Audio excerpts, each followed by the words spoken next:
अस्सलाम वालेकुम। सुहेल खान अपने यूट्यूब चैनल में आपसे मुखातिब है। नाज़रीन, आज इस्लामाबाद के माजूल जज शौकत अजीज सिद्दीकी की समाअत केस का समाअत आज सुप्रीम कोर्ट के 5 रुकनी लाजर बेंच ने दोबारा समाअत की और आज समाअत के दौरान इस्लामाबाद हाई कोर्ट के बरतरफ जज शौकत अजीज सिद्दीकी ने एक इंकशाफ किया और उन्होंने ये कहा कि चूंकि उन्होंने जो 2018 को जो डिस्ट्रिक्ट बार रावलपिंडी में जो खिताब किया था, जिसकी वजह से उसको फिर सुप्रीम जुडिशल काउंसिल की सिफारिश पर सदर पाकिस्तान ने अपने ओहदे से बरतरफ कर दिया। उन्होंने आज ये जवाब पेश किया कि जनाब वो जो है मुझ पे बहुत बड़ा प्रेशर था और चूंकि साबिक 2 चीफ जस्टिस साहिबान जिसमें जस्टिस मियां साकिब निसार और जस्टिस सईद आसिफ सईद कोसा, उनको हटाने के पे दर पे जो थे उनके जनाब उनके माइंड बना लिया था और उनके खिलाफ हो गए, तो लिहाजा उस ड्यूरस में, उस प्रेशर में, उस परेशानी में उसने वो खिताब किया था। और फिर आज समाअत के दौरान जो पिछली समाअत में जो जस्टिस उमर अता बंजान ने उनसे कहा था कि जनाब आपके घर आईएसआई के अफसरान 3 दफा आपके आए थे तो आप उसका भी जवाब दे रहे, तो आज हामिद खान ने उस पर भी दलाइल दिए। आज इस हेयरिंग के दौरान इस पे जो कार्रवाई हुई, जो समाअत हुई, बड़ी इंटरेस्टिंग समाअत हुई और फिर अदालत के ऑब्जर्वेशन क्या थे और आज अदालत फिर ये समाअत बगैर कहीं मुलतवी करते हुए वो उठ भी गई, क्योंकि जस्टिस शौकत अजीज सिद्दीकी साहब जो खिताब कर रहे थे और उस पर कोर्ट ने खासकर जब 2 चीफ जस्टिस साहिबान ने नाम लिया तो वो कोर्ट को गवारा नहीं हुआ, उस पर कोर्ट को ना गवारा गुजरा और उन्होंने फिर वो समाज से उठकर चले गए। मेरे साथ बहुत ही सीनियर वकील लाहौर से सैयद मोहम्मद अजहर सिद्दीक साहब बैठे हुए। अजहर सिद्दीक साहब, खुशामदीद मेरे प्रोग्राम में। सलामुअलैकुम। सैयद नहीं हूँ, सैयद बहुत बड़ी बात है भाई। अच्छा, एक और बात मैं कर दूं आपको, सुहेल साहब मैं आता हूँ। एक और बड़ी जरूरी बात है और वो बात बड़ी सिंपल सी है कि ये माजूल जज नहीं है, ये रद्द शुदा जिसे कहते हैं, रिमूव्ड जज।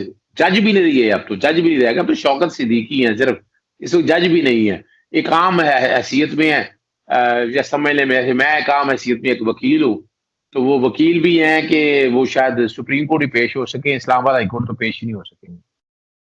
अच्छा अजहर साहब, ये चूंकि असल में चूंकि सुप्रीम जुडिशल काउंसिल जो कि एक आईनी इदारा है और 209 के तहत जजों का एहतसाब करती है और फिर जजों के मिसकंडक्ट पे उनको रिमूव करती है, लेकिन शौकत अजीज सिद्दीकी साहब का ये चूंकि कि उनको मेलाफेडी पे किया गया था, बदनीयती की बुनियाद पर उसको माजूल किया गया था, उसको बरतरफ कर दिया गया था। अभी आप फिर कहेंगे कि माजूल नहीं किया, बहरहाल बरतरफ कर दिया गया था सुप्रीम जुडिशल काउंसिल की सिफारिश पे सदर पाकिस्तान ने। तो हामिद खान का फिर यही है कि जनाब उनको जो है उनको शोकाज नोटिस जारी किया और शोकाज नोटिस से पहले सुप्रीम जुडिशल काउंसिल ये आईनी में उनको ये चाहिए था कि वो पहले इनकी इंक्वायरी करते।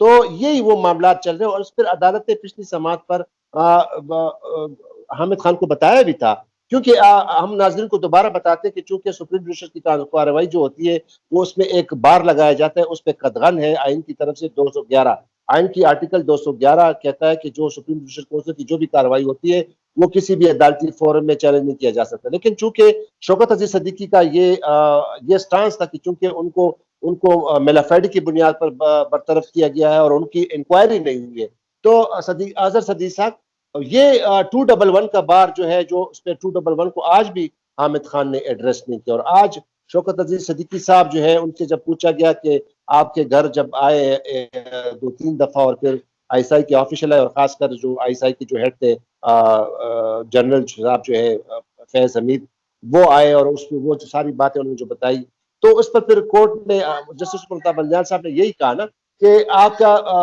आप जो है ना मेन वो आपके घर आए और आपने जो बातें की और आपने पूरा गुस्सा जो है वो जुडिशरी पे निकाला।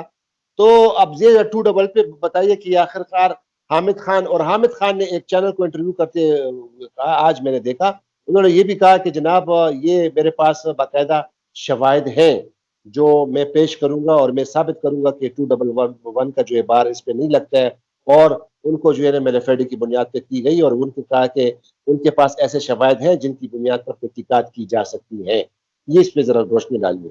अच्छा, मैं 3 चीजें आपके सामने पहले मैं रख देता हूँ। मैं हैरान हूं कि आज जुरिस्डिक्शन का ऑर्डर छोड़ के सुप्रीम कोर्ट ने इजाजत तो नहीं देनी चाहिए थी इनको, 211 के बार से पहले निकलें।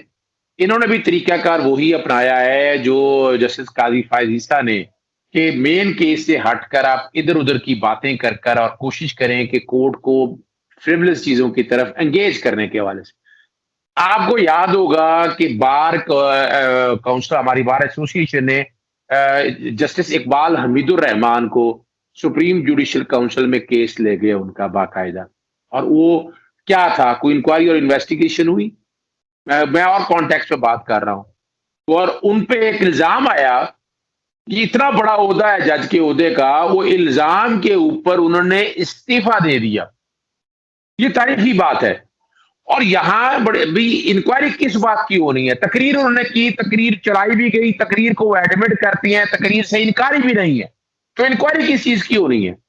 इंक्वायरी के लिए एडमिटेड फैक्ट्स है, बिल्कुल एडमिटेड फैक्ट्स है। कानून शहादत पढ़ने नहीं है इनको पता, तो इन्हें चाहिए किसी अच्छे फौजदारी वकील की मुआवनत ले लें। एडमिटेड फैक्ट है, इसमें किसी इंक्वायरी की जरूरत नहीं है, कोई इन्वेस्टिगेशन की जरूरत नहीं है।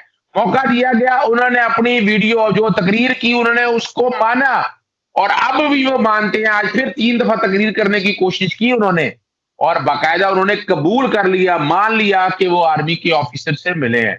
वो क्यों मिले थे? आए थे तो बस बात खत्म, मिलते ही ना। मुबारकबाद देने के लिए भी अगर आए थे तो क्यों मिले ये? इसका मतलब क्या है? मतलब वाजे तौर पर इनके खिलाफ 3 रेफरेंस चल रहे थे, वो अपने 3 रेफरेंस से बचाने की मिन्नतें करते रहे। जो इनके घर के आप कबूतरों के डेरे, पता नहीं क्या क्या कुछ, जो 3 रेफरेंस इनके खिलाफ चल रहे थे, ये रिकॉर्ड की बातें हैं। वो उनके लिए उनकी मदद चाह रहे थे। लेकिन अगर मिसाल के तौर पर मान लें कि अपना जनरल फैज हमीद की बात अगर सरदार असद खोसा साहब ने माननी थी, तो आप भूल गए हैं कि चीफ ऑफ द आर्मी साहब का केस किसने टेकअप किया था, और बेंच को हेड कौन कर रहा था? जस्टिस असद खोसा साहब कर रहे थे। अगर इतना बड़ा, यानी इतना बड़ा केस सुप्रीम कोर्ट ने टेकअप करके उस पर जजमेंट दी, और यूनानिमस डिसीजन था, बल्कि एक पैरा इजाफी लिखा था जस्टिस असद खोसा ने, तो ये तो जस्टिस असद खोसा पे और जस्टिस साकिब निसार के ऊपर इल्जाम है। ये इल्जाम लगाने का ये तरीका का जो रवायत डाली है, और जस्टिस काजी फाइजा के केस में डली है, और ये गलत रवायत डली है। इतने बड़े इदारे को हमने मिलान करने की कोशिश कर रहे हैं, और यहां भी सबूत कौन से सबूत की बात कर रहे हैं? आपने जो तकरीर की, तकरीर में जो आपने बातें की, वो सारे आपकी हलफ की खिलाफ वर्जी है। आपका हलफ इस बात, मिसाल के तौर पर अगर ऐसी कोई बातें थी, अगर आपको तो तहरीरी तौर पर कोई शिकायत थी, यानी आज बातें उतनी रोस्टर तब्दील होने की, ओ भाई रोस्टर तो यहाँ हमारा लाहौर हाईकोर्ट का आ जाए, हाईकोर्ट का आ जाए, तब्दील होता रहता है। चीफ जस्टिस की स्वामदीद है, वो 1 घंटे में रोस्टर बदल सकता है। किसने लिखा है कि रोस्टर नहीं बदल सकता? अब यहाँ बैठकर, और लेकिन असल जो बात है वो आज बिल्ली थैले से बाहर निकल आई है। शौकत अजीज सिद्दीकी ने मामू से पनामा जो बात निकल आ गई कि वो सारी लड़ाई इसलिए लड़ रहे थे कि पनामा के केसेस की अपीलें उनके पास आनी है, और उन्होंने नवाज शरीफ खानदान को इरफान सिद्दीकी की ताल्लुकात की वजह से बरी करना है। तो ये लड़ाई तो सारी मुसीबत तो ये पड़ी हुई थी उनके लिए कि वो उनको जो सारे मामले आने से कबल ही उनको हटाया हुआ था बेंच से, कि उनके खिलाफ केस चल रही है सुप्रीम जुडिशियल काउंसिल के अंदर। यानी इनकी अपनी ख्वाहिश थी कि नैब इनके पास रखा जाए। आज इन्होंने ये बात भी कर दी, इनके खिलाफ तो एक केस और ये बनता है कि यहाँ इन्होंने अपने इख्तियार से तजावुज करने के लिए, फायदा देने के लिए इन्होंने एक और कोशिश की। अब और सबूत क्या रह गए हैं? 211 के बार पर पहले निकले तो सही रहा। और जो हामिद खान साहब कहते हैं, कोई एक प्रेसिडेंट बता दें, अभी तक जो प्रेसिडेंट मौजूद है 2 केसेस हैं, इफ्तिखार मोहम्मद चौधरी का और जस्टिस काजी फायजीसा का। दोनों के केस के अंदर सुप्रीम जुडिशियल काउंसिल ने फाइनल ऑर्डर नहीं पास किया था, रिमूव नहीं किया था, बीच में कोई ऑर्डर से और उसी शोकास पे या उन ऑर्डर पे चैलेंज हुआ था। अजहर साहब, जब आज हामिद खान ने बताया ना कि वो जब वो जनरल फैज हमीद आए थे उनके पास मिलने, तो उन्होंने ये भी इल्जाम लगाया कि वो कह रहे थे कि पानामा के केस को भी इन्फ्लुएंस करने की कोशिश कर रहे थे। ये भी कोशिश की। तो जस्टिस उमर बंजाल ने कहा कि ये तो बड़ी ताज्जुब की बात है कि वो ये बात कर रहे थे और आप ये बात कर रहे हैं, तो इससे फिर इसका तो मतलब है कि ये इसके बस उसकी वजह से गुस्सा था ये शौकत अजीज सिद्दीकी का, और उसका सारा गुस्सा जो है जब तकरीर की तो वो सारा फिर जुडिशरी पे कर दिया। और दूसरी बात ये कि उन्होंने जस्टिस उमर बंजाल को ये भी कहा कि जनाब हम आपकी मजीद एक तकरीर काफी है, आपकी एक तकरीर हो गई है। वही तकरीर का हवाला दिया था कि जिस तकरीर में, लेकिन आज शौकत अजीज सिद्दीकी ने कह दिया कि जनाब, मतलब ये और भी एडमिट हो गया कि जनाब मैंने तकरीर इसलिए की कि मैं डिप्रेस था, मैं परेशान था, और चूंकि मुझे दोनों जज साहिबान, चीफ जस्टिस साहिबान जो है मेरे पीछे लगे हुए थे और मुझे मुझे निकाल रहे थे, तो इस वजह से मैंने ये ड्यूरस में और मैंने परेशानी में ये दिया। अच्छा, बहरहाल चले अजहर सदीक साहब, लेकिन बात ये है कि आज जज साहिबान तो उठ गए, मतलब ये केस फिर अब उसको कोई मतलब मुलतवी नहीं किया कि जज साहिबान चूंकि उठ गए, तो अब पता नहीं कि ये लगेगा ये नहीं लगेगा। लेकिन बहरहाल वही जो हम पहले प्रोग्राम में भी डिस्कस कर चुके हैं और आपने कहा कि वही जो कि तलवार है 211 की, वो स्टिल जो है ना वो लटक रही है और वो 211 से निकलना होगा। और आप देखते हैं कि हामिद खान जिस तरह उन्होंने एक चैनल को कहा कि जनाब वो उसके पास शवाहिद है जिसकी बिना पर वो साबित कर सकते हैं कि जनाब इनको ये इंक्वायरी करनी चाहिए। शॉर्ट सा बता दें कि टाइम। मैं सिंपल सी बात बता दूं, बदनीति यानी कौन सी बदनीति, यानी आप बदनीति मेलाफिडी इनफैक्ट इतना आसान काम नहीं है। अब ये बुनियाद पर आप कहें कि मेलाफिडी की बुनियाद पर मैं 211 से निकल जाऊं, इतना आसान काम नहीं है मेलाफिडी के हवाले। अगर मेलाफिडी के हवाले से बात ही तो आप पहले दिन से मेलाफिडी से करते बात को। आपने केस को कंट्रोवर्शियल बना के और 211 के बाहर से बड़ा सिंपल सी और मेलाफिडी की बुनियाद पर अभी तक कोई केस मौजूद नहीं है। मेलाफिडी की हद तक आज तक मैंने जजमेंट जितनी पढ़ी, मैं भी स्टूडेंट हूँ, लॉ का कानून का स्टूडेंट हूँ। मेलाफिडी के यानी आप एक कॉन्स्टिट्यूशनल जुरिसडिक्शन को मेलाफिडी की बुनियाद पर आप सेट असाइड नहीं कर सकते हैं। और जाए जाकर आप इतना शौक है आपको, जाए जाकर तरमीम करा दे, 211 आर्टिकल निकाल दे आइन में से, फिर आप आ जाए। मैं भी चैलेंज करता हूं आपके सामने, मेलाफिडी इन फैक्ट पे सुप्रीम कोर्ट को इख्तियार नहीं है 211 को सेट असाइड करने का, 211 को 12 बार से निकलने का। 211 एक फाइनल आर्बिटर है, उस पे मेलाफिडी का प्रिंसिपल अप्लाई नहीं होगा।